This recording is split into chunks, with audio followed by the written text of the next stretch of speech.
વિચારો કે જો તમે યુએસમાં સેટલ થવા માંગો છો, ગ્રીન કાર્ડ તમારો સૌથી મોટો ટાર્ગેટ છે અને અચાનક તમને ખબર પડે કે ગ્રીન કાર્ડનો એક બહુ જ મોંઘો રસ્તો એટલે કે EB-5 ઇન્વેસ્ટર વિઝા પહેલાં જેટલા એક્સપેન્સિવ નથી રહ્યા.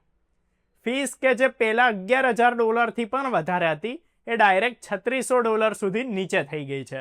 આ ફેરફાર કોઈ સ્મોલ ન્યૂઝ નથી, પણ આ હજારો ઇન્ડિયન્સ માટે હ્યુજ રિલીફ છે જે ઇન્વેસ્ટમેન્ટ રૂટથી ગ્રીન કાર્ડનું પ્લાનિંગ કરી રહ્યા હતા.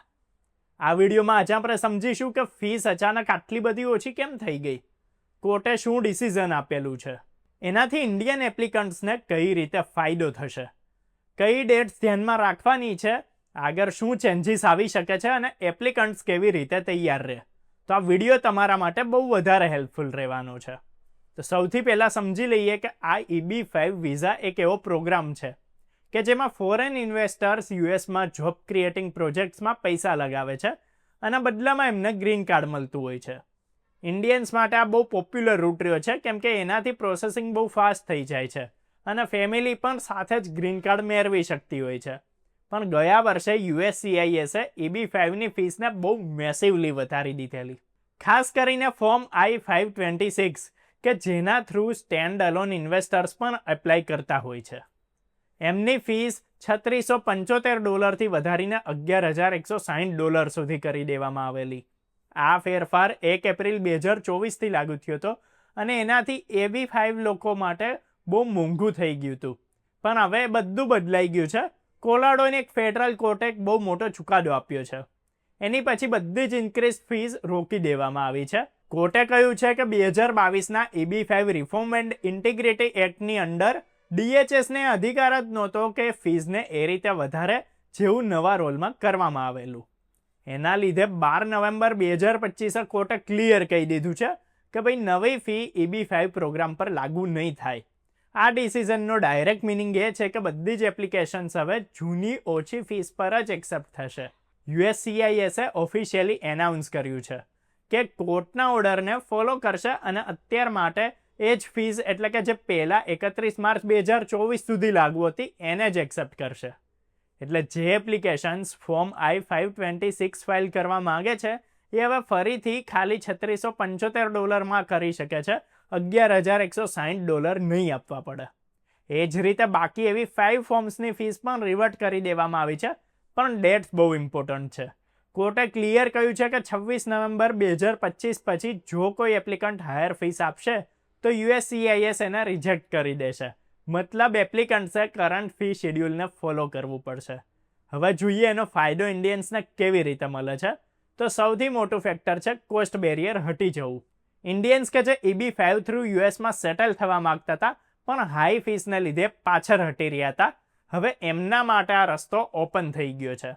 ઇન્વેસ્ટર વિઝા એક્સપેન્સિવ હોય છે પણ કમસે કમ હવે એક્સ્ટ્રા વધેલી ફીસનું ટેન્શન નથી રહ્યું. બીજી વાત કે EB-5થી જોડાયેલા રિજનલ સેન્ટર્સ અને પ્રોજેક્ટ કે જેમાં ભારતીયો ભાગ લેતા હોય છે એમના માટે ફંડિંગ અને પાર્ટિસિપેશન બહુ વધારે સ્ટેબલ થશે કેમ કે હવે ફાઇનાન્શિયલ એન્ટ્રી બેરિયર બહુ ઓછા થઈ ગયા છે. ત્રીજી વાત કે કોર્ટનો આ ચુકાદો પરમેનન્ટ નથી. USCISએ ક્લિયર કહ્યું છે કે એમના ડિસિઝનથી ડિસએગ્રીમેન્ટ છે પણ હાલમાં એને ફોલો કરી રહ્યા છે. એનો મિનિંગ એ થયો કે ફ્યુચરમાં ગવર્મેન્ટ ફરીથી અપીલ કરી શકે છે અથવા નવી રીતે ફી રૂલ લાગુ થઈ શકે છે. એટલે ઇન્ડિયન્સે અપડેટેડ રહેવું બહુ જરૂરી છે. હવે વાત કરી કે ઇન્ડિયન્સે આ સમયે શું ધ્યાનમાં રાખવું જોઈએ. તો પહેલી વાત, પેપર વર્ક અને પેમેન્ટ બિલકુલ એક્યુરેટ રીતે કરો.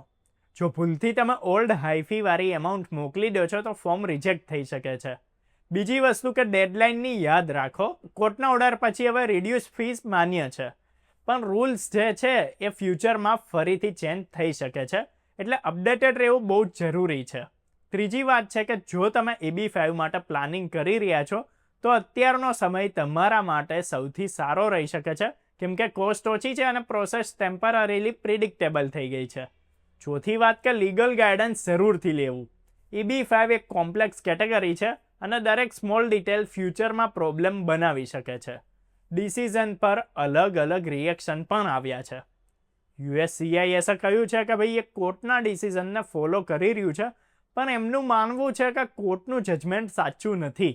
તો બીજી તરફ AIIA એટલે કે અમેરિકન ઇમિગ્રન્ટ ઇન્વેસ્ટર એલાયન્સ એને પોતાની બહુ મોટી જીત ગણાવી રહ્યું છે.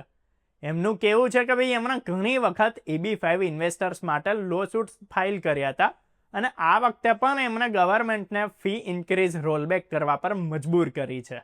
હવે સવાલ એ છે કે આગળ શું થશે? તો અત્યાર માટે એપ્લિકન્ટ્સને ઇમિડિયેટ બેનિફિટ મળી રહ્યા છે.